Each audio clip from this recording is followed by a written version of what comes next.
There's turbo.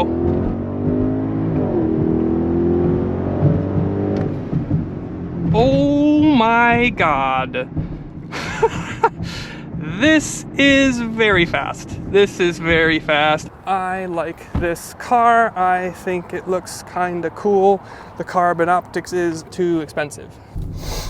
Turn the camera on, immediately starts picking nose. Classic downshift stuff.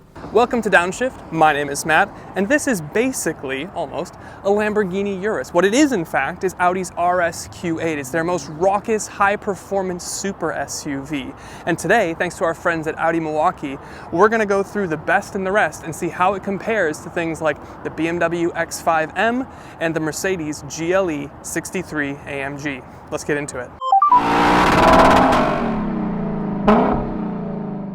The first thing we're going to talk about is price, and this is interesting to me because generally speaking, the Mercedes is the most expensive, the BMW comes in the middle, and the Audi is the most affordable. But not here. The RSQ8 here starts at $126,000, while the X5M from BMW starts at $4,000 less at $122,000, and the GLE 63 is still top of the heap at about $127,000 to start. And of course you add equipment from there, and this one as tested is $144,000, but it is interesting to see that the Audi is not always the least expensive, but this is still a brilliant car, which we'll talk about more later. The next thing we have to talk about is kind of hard to talk about, but technically this does have less power than the BMW and the Mercedes. This is making 591 horsepower here from its 4-liter twin turbocharged V8. The X5M is making 617 horsepower, and the GLE 63 is making 603 horsepower. This is also publicly listed by Audi as the slowest 0 to 60 time of 3.8 seconds. The BMW is 3.7 and the AMG is actually 3.4.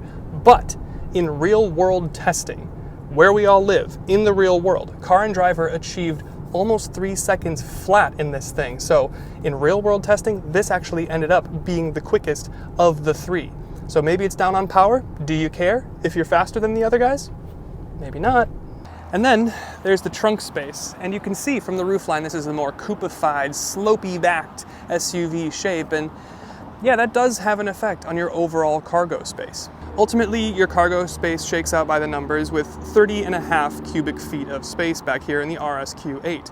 If you go to the BMW side of the equation with the X5M, you're going to see about 34 cubic feet of space, and 33 for the GLE 63. But we're talking about a difference of like 2 to 2.5, maybe 3 cubic feet of space.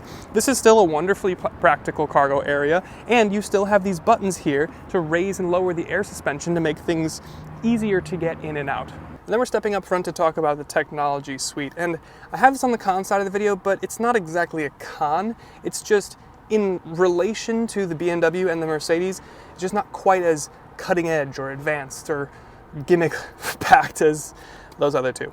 But that's kind of Audi's bag. They're not full of gimmicks and frills, but it's still great and you have everything that you need.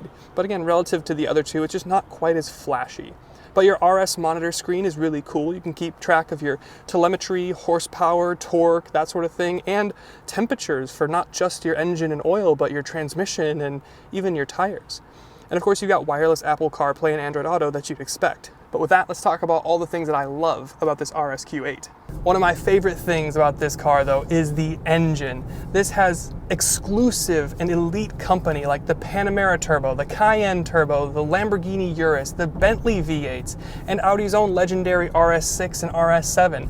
The performance is a blistering 0 to 60 in somewhere between 3 and 3.5 seconds, probably in the real world. It's making 591 horsepower and 590 pound-feet of torque. The big story here is actually for this year, 2023, it gets a 48-volt mild hybrid system, and you have a little efficiency helper screen down here. But I'm gonna put it in RS mode because for me, it is all about the sound and the drama. Oh, I love that. Never gets old. Another thing I like about this thing is the looks. It's pretty subtle, but it is incredibly handsome. This RSQ8 is dripped in Mythos Black Metallic, which is a very proper spec for something like this. But it's also accented with the carbon optics package, which you can see enshrouding the grille. And you even have that break from the hood to the grille like we originally saw in the R8. It's very cool looking. Your front splitter is carbon fiber. And then of course you have the Audi signature running lights, which are very cool and do all types of dances. And then as we move across the side, we've got 23-inch wheels, courtesy of the black optics package, with massive red RS brakes peeking out from underneath. Your wing mirrors, those are carbon fiber. Your window treatments, of course, black. And of course this thing has the air suspension, so when you're just sitting, you can have it all the way lowered to look extra mean. And then around back, you have some additional frills and mesh patterns in your lower diffuser and under your tail light. And speaking of your tail light, you have a full width running bar with the same kind of cut fang LEDs that you had in the headlight. And interestingly, underneath, you have, of course, the black optics 4 rings, but they are again enshrouded in carbon fiber per the carbon fiber optics. Your RSQ8 badge, that's black, black optics. Your diffuser, carbon fiber, carbon optics. And since it's an RS, you have the big oval dual exhaust, but if you look closely, you can see the quad outlets in the back. This thing looks mean. This is a great spec for this thing, and it only gets better when we get in the interior. Okay, for this next thing, I am going to slow it down, put it in comfort mode, because this is what I like about the Audi RS cars so much. It's the balance, the duality between the performance and the sport and the excitement, and then also just the chilling, just the hanging out. It's just a comfy ride. Now it's just air suspension. It's got rear steer, so I can drive around downtown or in parking lots. I can maneuver. I've got excellent visibility. It's nice and quiet and refined in here. It's still fast and fun and outrageously exciting when you're in dynamic mode or in RS1 or RS2, but this thing will calm down and just be an Audi, just be a Q8, in the way that the BMW X5M won't just be an X5, or the GLE 63 won't just be a GLE. This does the duality better than either of the other two, hands down. And then in the back seats here, it's an excellent space. You have kind of the honeycomb stitched pattern with the RS embossments for your RSQ8. I've got miles of knee room in here, and I even have headroom with my nub hat here. And it's just a great space to be. You've got 4-zone climates, so each passenger gets their own zone of climates. You've got heated rear seats back here. You've got carbon inlaid into the door along with your Alcantara. And of course, you have these sunshades, which are now powered for 2024. And one of the things that I kind of like is the fact that you have 2 window switches on either side to control the other side. Maybe if you have kids, that'll be a bit of an issue, but you can always lock it out from the front. And then talking just general luxuries, again, it's kind of like the technology. It's not gonna punch you in the face with crazy gimmicks or visuals or design, but everything here is excellent materials, perfectly crafted and assembled. There's no creaks, rattling, or shaking of any kind in here. As far as the interior design and materials and everything goes, it's very familiar Audi, which means to the highest level. And of course, I really like the contrast of this saddle brown leather versus the all black spec that we got outside. You still have the honeycomb stitched in and the RS embossments in the seat. And it's interesting because the S vehicles usually get diamond stitched versus the honeycomb. And of course, you get things like heated and cooled seats, a heated steering wheel, and you even get massage on this one. Plus, of course, you've got the Downshift approved panoramic roof, but I think now it's time that we grab the key and go for a drive. RSQ8, let's have a go. There's turbo.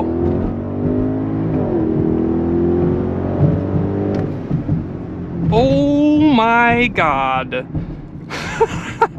This is very fast. This is very fast. I know all video we've kind of been saying it has a little less horsepower. It's not publicly claimed as quick as the BMW and the AMG, but I mean, I have not found any reason to think that this is slow.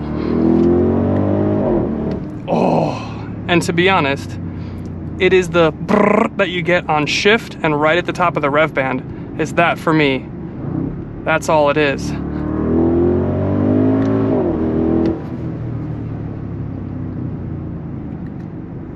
I really like this 8-speed. The sound is excellent. It's a very different tone than you get from the M and the AMG V8s. It's a different tone, and I honestly, we'll play a clip for you here. I might like it better.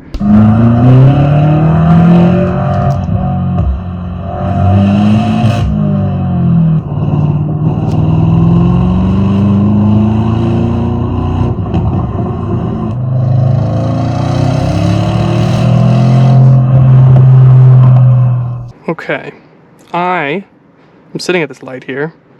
I'm going to flick into comfort mode now because I want to show you just what I like most about this thing. So we're in comfort mode. It's in auto. I'm not feeling any of these shifts. This 48-volt system is feeding power in between shifts, so it feels incredibly smooth. And now I'm rolling around at 40. It's a decent road.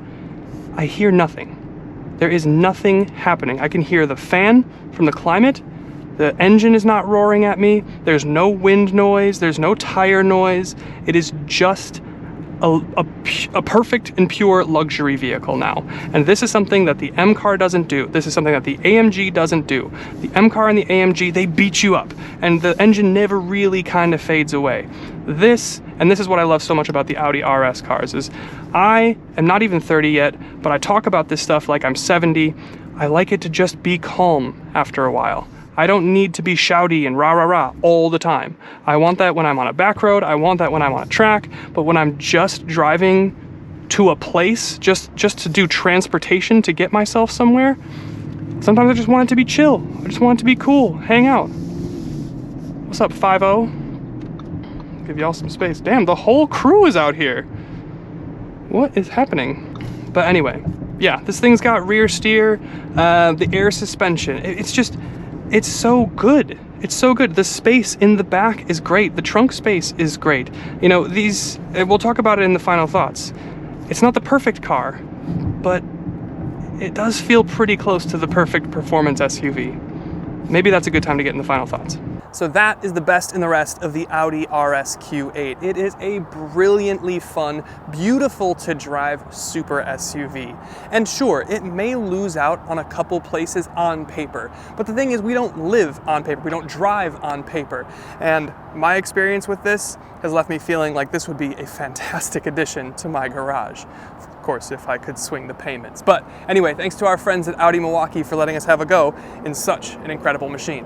We'll see you in the next one.